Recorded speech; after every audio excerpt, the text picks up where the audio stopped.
نیک باپ سے برا بیٹا نکلتا ہے، برے باپ سے یعنی اچھا بیٹا نکلتا ہے. پڑھیے تاریخ.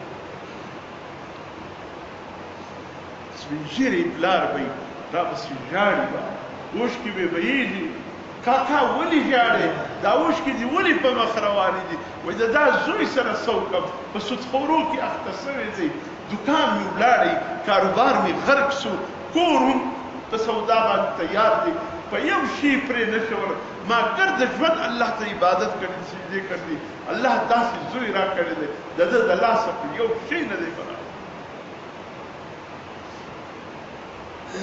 اور بیا بسا اوقات داس زوی اگر پجڑائی بابا تو علی پجڑائی ویدہ بابا سر سو کم نلمنس کئی نہ ہو دس کئی سو پلان ورطوئی لی بابا اخیری عمر دیدے اخیری جو دا نلمنس کو کوا تو ایسا بھی ہوتا ہے. اچھے نیک سارے باپ سے بیٹا کیسے آتا ہے اور برے باپ سے کتنے سالے بیٹا نکلتا. اب یزید جیسا بھی تھا ہمیں اس سے کوئی سروکار نہیں، ہم نے معاملہ اللہ پر چھوڑ دیا. کسی نے خواجہ حسن بصری سے کہا حضرت امیر معاویہ اور حضرت علی کے درمیان جو جنگ صفین ہوا تھا ان میں حق پہ کون تھے؟ حضرت علی اور حضرت امیر معاویہ کے بیچ میں جو جنگ صفین ہوا تھا حضرت ان میں حق پہ کون تھے؟ حضرت خواجہ حسن بصری نے یوں دیکھ کر فرمایا کس کی ضرورت کیا پیش آئی ہے جو مجھ سے پوچھ رہے ہیں؟ کہا حضرت ضرورت تو نہیں ہے، معلومات کی پوچھ. فرمایا معلومات پھر یہ ہے حضرت علی بھی اللہ کے پاس پہنچ چکے ہیں، حضرت امیر معاویہ بھی اللہ کے پاس پہنچ چکے ہیں، ان دونوں بھائیوں کا فیصلہ ہو چکا ہے، میری زبان کو کیوں گندی کر؟ دونوں اللہ کے پاس پہنچ گئے ہیں، فیصلہ ہو چکا ہے، تم میری زبان کو کیوں گندی کر؟ بعض لوگ آتے ہیں جی یزید کے متعلق کہے کیا ہے؟